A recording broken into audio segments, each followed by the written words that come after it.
son simplemente para retomar un pouco fío, pero facemos como sempre, va despedindo palabras, agrupamos.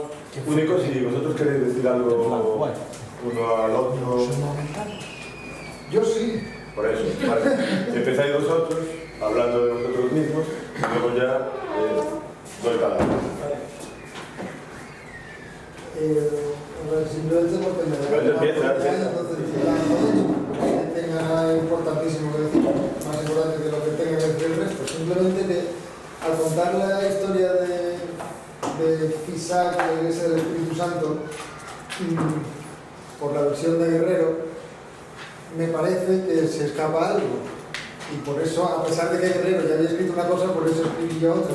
Ya lo he dicho, ¿no? Que tú también habías escrito sobre eso, ¿no? Sí, lo ha dicho, de hecho, pero específicamente lo que creo que yo añado ahí es no es solo una metáfora o un reflejo que lo es del franquismo, va y construye una iglesia donde antes había un auditorio cultural, sino que es pues un ejemplo es una realización, es una encarnación. Sí, claro.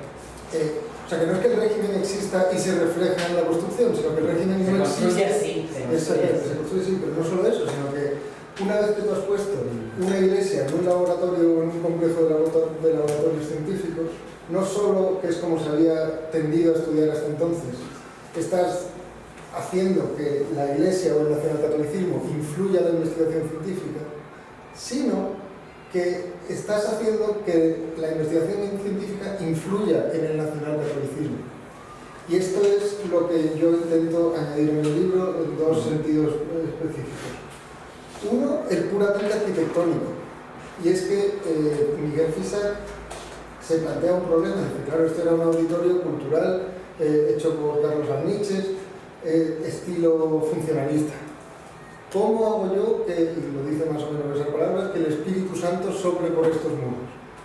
Que además está en un conjunto de laboratorios, no puede ser, lo dicen también explícitamente, no puede ser una iglesia popular donde las beatas vengan y pongan rosarios.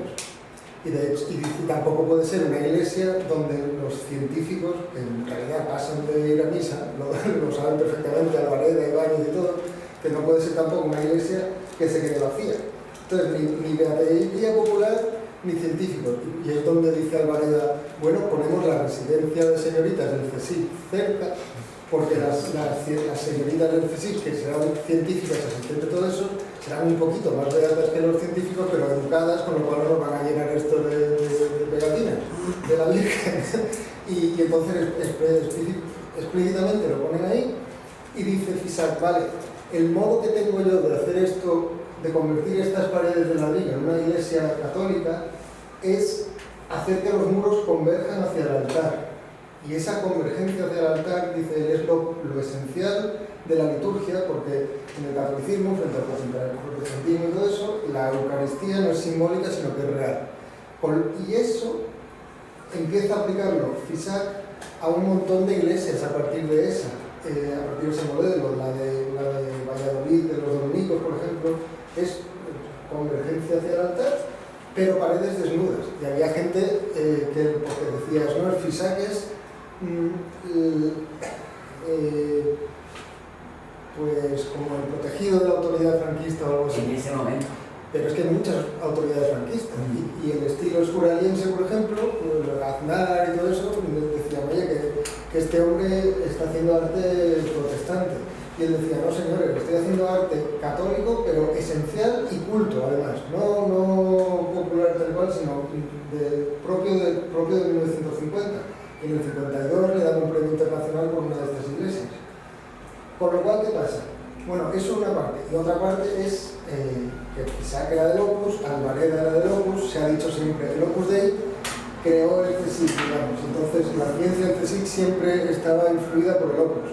De nuevo, hay que darle la vuelta a eso. El CSIC creó al Opus. El Opus no existía prácticamente en 1939 y fue los salarios de Fisac y en parte la ideología de Alvareda que asume Escrivá de Balaguer en camino, lo que permite que una organización que son 4 gatos en 1937 de pronto vaya creciendo y creciendo y creciendo. Con lo cual, al unir iglesias y laboratorios, no es solo que la Iglesia o el nacionalcatolicismo influye en la ciencia, sino que el nacionalcatolicismo se transforma completamente en esos años y se convierte en una idea que no tenemos normalmente cuando pensamos en nacionalcatolicismo. Pensamos en sotanas largas y estilo imperial del siglo XVI y todo eso. Bueno, pues deja de ser eso precisamente en el CSIC. Eso es lo que quería yo añadir. Lo voy a añadir porque está aquí, ¿no? Claro, claro. Todo esto tiene un límite.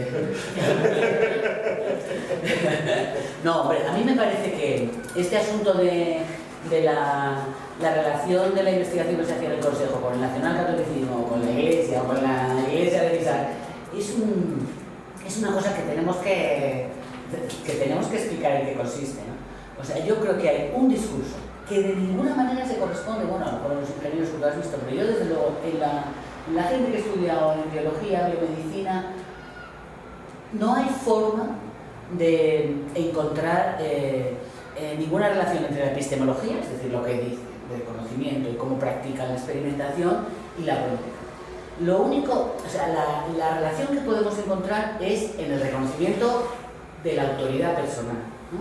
O sea, no disciplinar, sino personal. O sea, desaparecen determinadas áreas sola y exclusivamente porque o se depura a la gente se va al exilio, y entonces generan ese discurso de novedad cuando había cosas desde mucho antes, pero la principal cosa que había desde mucho antes es la propia promoción de la investigación, que para nada es un invento del Consejo ni de nadie, ¿no? Entonces, claro, decir, ¿se proyecta la Iglesia sobre la comunidad científica? No, es la comunidad científica la que se proyecta sobre la Iglesia.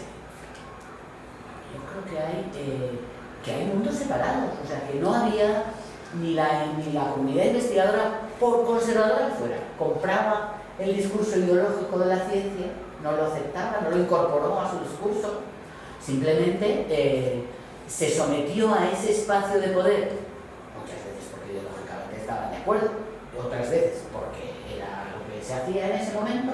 Hay muchísima gente que se somete de forma pasiva o en silencio, o sea, no tenemos unas comunidades completamente obedientes, no tenemos unas comunidades tampoco completamente homogéneas. Tenemos gentes de todo tipo y pelaje. Desde en el Consejo, claro, los primeros años del Consejo Superior de Investigaciones Científicas son terribles porque son efectivamente, como en la universidad, lealtad total. Pero como dice Carlos París en ese libro que escribió en los años 50, se acabó. Dice, ya las generaciones que están en la universidad no han vivido la guerra. Tenemos una comunidad universitaria e investigadora distinta. Entonces, no sé hasta dónde podemos explorar esa retroproyección, ¿sabes? Me parece ficticio. Nunca la he visto y ni con esto quiero ni culpar ni dejar de culpar a la gente que practica eso. Es evidente que había muchos falangistas. La primera vez que yo publiqué una cosa sobre la historia de la política científica en el régimen de Franco, me llamó un científico experimental por teléfono y me gritó como nunca nadie me había gritado. ¿Qué coño le había llamado yo al franquista? ¿Qué es eso? Bueno, dijo que la política científica es la política del régimen franquista. No estoy diciendo que ustedes fueran franquistas, que además lo habían sido, pero yo tenía 25 años menos de los que tengo ahora y tenía más miedo que todas las cosas. Me pagan el trabajo, pensé, horror, porque yo estaba estudiando una comunidad que estaba en activo. Y me gritó. O sea, que te quiero decir que ese terror que tenían ellos a no ser franquistas, pero que luego tuvieron a serlo, nos ha mantenido eso en una situación historiográfica tremenda. Pero yo me resisto a creer que haya esa relación directa. O sea, la autoridad política iba por un lado y la vida civil, bueno, estoy seguro que la gente que habéis estudiado aquí, la vida civil y social, bueno, yo digo toda la historiografía de la vida cotidiana, la autoridad iba por un lado y la vida civil iba por otro. ¿Puedo? ¿Corto? Sí, último turno. No, muy corto. O sea, claro que hay relación, decir, eso es lo que decía Sánchez Ron, la ideología del nacionalcatolicismo va por un lado, la investigación científica, como la ciencia, pues iba por otro lado. Hay relación, primero en el edificio. A mí no me alinees con los Sánchez Ron, que no te lo consigo. Y esto te lo digo, Estamos grabando, No me importa, si yo he tenido los debates con él. Ya lo sé. Sí, pero estás diciendo algo parecido en ese sentido, cuando hay dos efectos muy claros. Uno, en el propio edificio. O sea, el hecho de que haya una iglesia en el laboratorio cambia tanto el laboratorio como pero la no era el iglesia. laboratorio. En ¿Dónde todo- está la iglesia del Espíritu Santo? No está en el Está en un laboratorio. conjunto de laboratorios. Es la puerta ni Es que siquiera da el campus del consejo. todos los laboratorios, FISAC de pronto en los 40 y 50 es el mismo arquitecto que hace todos los laboratorios del CSIC, o casi, y todas las iglesias gordas de arte moderno de Madrid, al menos. Y que esa vinculación, y que en todos los laboratorios del CSIC haya dentro una capilla, incluso en el que hizo Torroja, que es Príncipe. También las había en la universidad, no dices que la universidad era Sí, franquista. pero si yo no estoy diciendo que sea franquista, es que no nos entendemos. Yo lo que estoy diciendo es que la propia iglesia, el propio nacionalcatolicismo, cambia brutalmente en 10 años por esa vinculación con la investigación científica. Pero brutal, o sea, El camino del Opus es un libro donde, y voy a la segunda parte, donde la vinculación entre ideología y práctica se ve claramente ya en el libro de Camino, pero también en el CSIC. ¿Por qué? Porque dice, por el argumento que he dicho antes del concepto cristiano de la autarquía del pulgar, para que haya independencia política, tiene que haber independencia económica. Para que haya independencia económica, tiene que haber investigación científica. Alvareda explícitamente dice, el proyecto nacional católico requiere centrarse en la investigación. ¿Crees que es casualidad que la mayor diferencia que veía Alvareda del CSIC con respecto a la JAE, bueno, 3 diferencias, pero la que nos interesa ahora, el énfasis en la investigación aplicada, en ciencias aplicadas, la vinculación con el INI de Suantes a partir del 44 y 45 de la Cierva, explica que, como ya ha estudiado Santiago López y muchos otros, a partir del 45 el CSIC es el Patronato Juan de la Cierva en términos de presupuesto. Quien se lleva el dinero de verdad son las ciencias aplicadas, y la vinculación con el nacionalcatolicismo es interna y directa, como ya demostró Alfonso Botti hablando de industrialización, pero que yo he ampliado hablando de investigación. O sea, la vinculación es total y directa con dónde va el dinero y qué hace la gente y a qué se dedica la gente. Bueno, yo creo que también, fíjate que en ese momento, cuando ya acaba, esa tendencia a financiar la investigación aplicada es una tendencia internacional, no es solamente la que no está en la JAE. Claro, que no está en la JAE, como tampoco estaba en la Kaiser Wilhelm Gesellschaft en Alemania. O sea que no estaba tanto como lo estuvo después. No lo estaba tanto como lo estuvo después, yo creo. O sea que hay, y no había sobre todo esa separación, que sí se crea cuando se crean las maneras de mirar la comunidad investigadora. O sea que la invención de la ciencia básica como espacio es una invención muy tardía. Entonces esa diferenciación es una diferenciación que se establece en ese momento. Entonces cuando se crea el Patronato Juan de la Cierva y cuando se crean muchos otros organismos en otros países. No sé, a mí me parece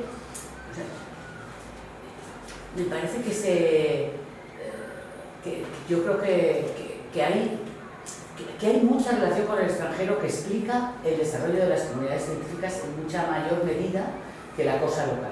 Y es verdad que la cosa local impone unos límites, pero no estoy segura de que eso sea lo que nos ayude a explicarlo sobre todo. No creo que sea incompatible, pero... No, seguramente no. Creo que es el momento de dar un salto. Sí, claro. No, porque estamos en un punto muy interesante, ¿no? Y si me permitís, de agradeceros las presentaciones, que en fin, ya lo dirán mis compañeros y mis compañeras, pero hay un par de cosas que quería decir un poco para enlazar con lo que podamos decir hasta ahora, ¿no? Una, que efectivamente yo creo que aquí estoy muy contento porque tenemos una discusión de historia de verdad, ¿no? Que no es fácil tener muchas veces, y que además es un contraste de la historia empírica, de lo que cada uno investiga, con matices diferentes, pero también con relatos diferentes. Como decía antes Lindo, aquí hay... Yo incluso veo 3 relatos. Lo decía Villares, que se tuvo que marchar, no sé si se disculpó, pero en todo caso lo dijo a mí. Cuando él se refería a que hay caminos separados, se refiere a algo que nosotros también formulamos muchas veces aquí. Es decir, para poder debatir hay que estar en la misma longitud de onda, como estamos aquí. Pero el discurso de la historia económica, que los dos, en fin, creo que yo luego estoy muy de acuerdo con lo que los dos habéis indicado, ¿no? El discurso de la historia general y el discurso de la historia de la ciencia, es difícil que circulen por el mismo raíl, ¿no? Por los mismos raíles. Yo creo que eso es un poco lo que intentamos hoy aquí. Por eso precisamente a veces, en vez de un debate en la historiografía, tenemos diálogos de sordos, ¿no? O de sordas. No es nuestro caso, pero lo digo para explicar, Villares hablaba de esta cuestión de Barciela y yo creo que eso ocurre a veces y nosotros procuramos siempre evitar que eso ocurra, ¿no? Eso por un lado. Aquí hay una cuestión de relatos, lo que algunos llamamos del antifranquismo historiográfico congelado, que no son útiles para conocer. O sea, son demasiado antiguos, están formulados hace muchísimo tiempo y en este momento lo único que nos impiden es avanzar en conocerlos. Y luego, esa crítica a la economía, a la historiografía económica que hacéis los dos, de forma complementaria, además, a mí me parece muy interesante, ¿no? Incluso descubriéndonos la genealogía de la forma de pensar ese pasado, ¿no? Y ese paradigma liberal y ese paradigma antifranquista, que se reúnen en esa historia económica, que se suma al debate sobre atraso y desarrollo y nos muele a palos. Somos incapaces de avanzar, ¿no? Bueno, ese era un comentario que quería hacer, que, en fin, para intentar unir y conciliar de una forma evidente lo que vosotros formuláis.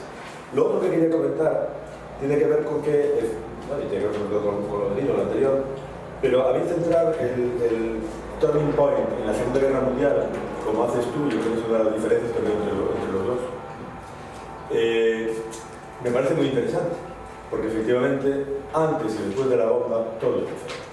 Antes y después de la Segunda Guerra Mundial, todo es diferente. Y antes y después de ese cambio de acción y de presencia de lo que es la ciencia, la aplicada y la básica en Norteamérica, todo es diferente. Y aquí que hemos estudiado mucho la Revolución Verde y su aplicación, digamos, de la forma más capilar posible, nos identificamos mucho con esto que hacemos, ¿no? Pero, hablando del momento anterior, es cierto que a partir de ahí todo es diferente, pero, a ver, lo que al final nos interesa a nosotros, quiero decir, a nosotros en esta sesión, ¿no? Y entiendo que a todos nosotros, es indagar las condiciones, porque tú te refieres a eso, ¿no? O sea, tú también. ¿En qué condiciones se produce, se reproduce, se define y se construyen los relatos cambiantes también de un cambiante régimen político? Y ahí hay algo que tú decías, que creo que lo has dicho tú, que me parece interesantísimo, que es, bueno, aunque discutamos el fascismo, la presencia del fascismo, el papel de la autarquía, en realidad, o de cualquier otro modelo, como el que nosotros defendemos en ese libro, es cierto que en conjunto, la mayor parte del, y ahí enlazáis los dos, desde mi punto de vista, la mayor parte del régimen franquista se desarrolla en condiciones de capitalismo y, digamos, dirigido por organismos internacionales. Claro, la cuestión es cómo se producen aquí esas condiciones. Ahí es, digamos, la parte que nosotros necesitamos indagar, porque yo creo que todavía no lo hemos indagado adecuadamente, ¿no? Claro, a partir de los grandes modelos y su aplicación. Y aquí entro ya, si me permitís, una pregunta. Porque esto que discutíais ahora me parece muy interesante. Formulo yo la primera pregunta, luego ya doy paso para que hagamos más. Me parece muy sugerente esta idea tuya de este debate que habéis tenido ahora, ¿no? Porque, en realidad, por esa vía yo creo que podríamos explicar algunas cosas. En aquel contexto del encuentro de UCLA, ¿no? Justamente lo que allí se discutía era en qué medida el fascismo era absolutamente científico y tecnológico, ¿no? Y el poder absoluto de los científicos en el contexto del fascismo, ¿no? Y la identidad entre una cosa y otra. Claro, el opus, asumiendo tu hipótesis, bueno, a mí me encajaría como hipótesis especulativa, ¿no? O sea, para indagar, como pregunta en realidad. Bueno, y si lo formulamos al revés, efectivamente, si el opus procede fundamentalmente de la capacidad para fusionar en unas condiciones concretas de los años 40, y yo introduzco otra variable, el fascismo, el arte y la forma de ver la arquitectura de Fisac, bueno, luego la vemos en los 60 como una cosa muy moderna, y lo es, pero también era moderna en los años 40 y los años 30, ¿no? Y ahí está justamente el fascismo.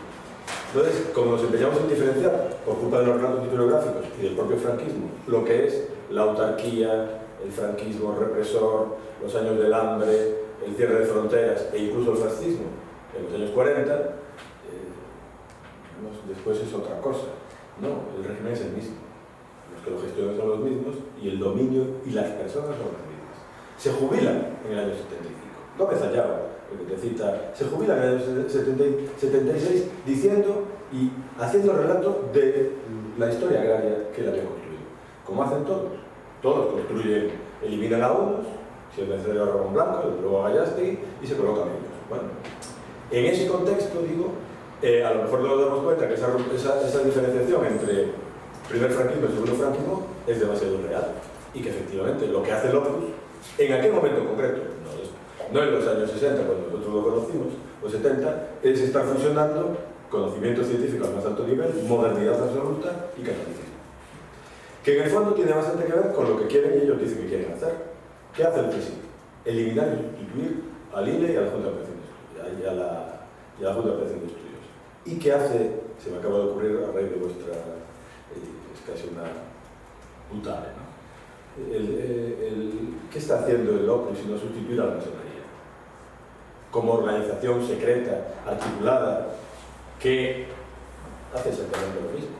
Al final, una sociedad tiene sus pautas, sus culturas, sus relaciones y sus formas. Y como tú muy bien decías, no es tan fácil sustituirlo todo. La gente se había socializado en los años 30, habían estudiado sus carreras, habían construido sus experiencias. Y ahora estaban en un momento de ruptura construyendo cosas nuevas. La verdad es que, digamos, en esta ruta tu razonamiento me lleva a esa idea. Pero al final, ¿qué hace el Opus Dei? Y no solo lo hacen al principio, sino que lo hacen al final. Al final del régimen, no, le pongo la guinda, al final del régimen y en términos políticos, la alianza entre los jóvenes del Opus Dei y del movimiento es la que construye la UCD y la transición. Y los viejos se quedan, por cierto, en la alianza popular, los del Opus y los del movimiento. Ya, pero bueno, que esas miradas de largo plazo que son sugerentes son un poco excesivamente simples en el sentido de que no, es en el detalle en donde nos encontramos a veces las explicaciones de las cosas. Pero en todo caso sí estoy de acuerdo en parte en que se puede pensar así. No, es simplemente es tirar de hilo que vosotros habéis abierto. El largo plazo está en el corto. Si enfocamos solo en el corto plazo, nunca vemos 4 generaciones. Bueno, pasamos. Va a haber muchas preguntas. No, prefiero que respondáis algo, porque si no, continuamos nosotros y nos veo ardorosos a todos. Dani, ¿qué más? Así voy ordenando.